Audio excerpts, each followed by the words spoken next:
सभा के अध्यक्ष comrade G K Srivastava sir, comrade D Ramanandan साहब, सबको और इस मंच पर उपस्थित सभी डेलीगेट को एक जोरदार लाल सलाम।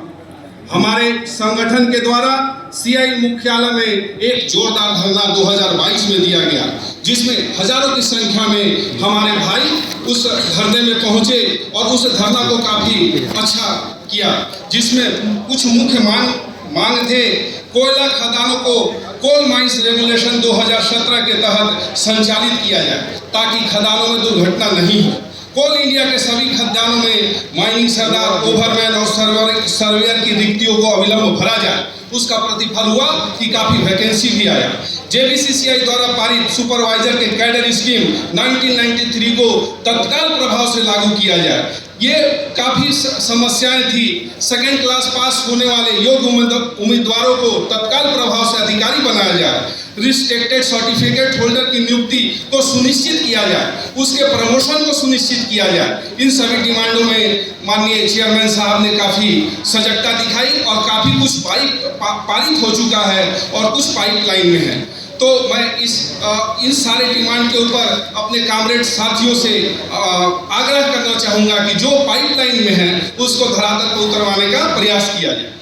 आज जो राष्ट्रीय परिस्थिति है उसमें दुनिया में हो रहे बदलावों के बीच में हमें भारत की मौजूदा स्थिति को समझना होगा, खासकर जब हम अपने 11वीं राष्ट्रीय सम्मेलन में मिल रहे हैं। एनडीए ने तीसरी बार सरकार बनाई है, लेकिन भाजपा को पूर्ण बहुमत नहीं मिला है। यह एक बड़े राजनीतिक बदलाव का संकेत है। मोदी जी की अजेयता को कॉर्पोरेट मीडिया ने कहा था, उसको चुनाव में कड़ी चुनौती मिली है। यह नतीजा देश में बढ़ती जन चेतना और प्रतिरोध को दिखाता है, जिससे जनता में नया आत्मविश्वास पैदा हुआ। हिंदी पीढ़ी में किसानों के नेतृत्व में चल रहे संघर्ष और छात्रों, युवाओं, महिलाओं, दलितों, आदिवासियों और अन्य हाशिए पे मौजूद तबकों की लामबंदी ने बदलाव में महत्वपूर्ण भूमिका निभाई है।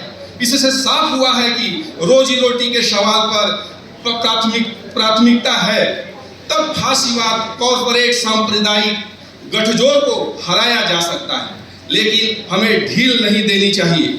मोदी सरकार का यह तीसरा कार्यकाल पहले से ज्यादा खतरनाक साबित हो रहा है। सरकार जबरदस्ती से लेबर कोड कानून को लागू करने की तरफ बढ़ रही है।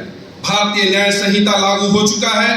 कोयला, बिजली, दूरसंचार, रेलवे, हाईवे, बंदरगाहों और डाक जैसी सार्वजनिक संपत्तियों का निजीकरण तेजी से किया जा रहा है। नई आर्थिक नीतियों के कारण देश में गरीबी और असमानता बढ़ी है।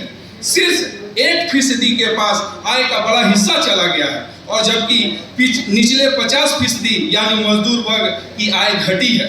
मजदूरों के अधिकारों पर हमले तेज हो रहे हैं। सैमसंग इंडिया के श्रमिकों का संघर्ष इस बात का ताजा उदाहरण है।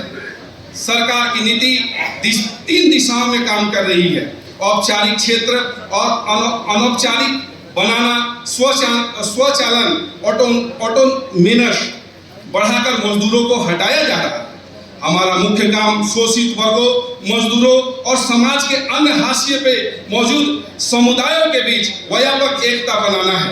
हमें उन लोगों को भी सक्रिय करना है जो फिलहाल निष्क्रिय हैं या सांप्रदायिक प्रचार से प्रभावित हो चुके हैं। उन्हें एक प्रगतिशील राजनीतिक शक्ति में बदलना हमारा लक्ष्य होगा। एक छोटी सी बात मैं फिर से दोहराऊंगा, आप लिख सकते हैं तो लिखिए, अगर आप बोल सकते हैं तो बोलिए, अगर आप चिल्ला सकते हैं तो जोर जोर से चिल्लाइए। अगर आप ये तीनों काम नहीं कर सकते हैं तो जो चिल्ला रहे हैं उनके साथ खड़े हो जाइए। लाल सलाम।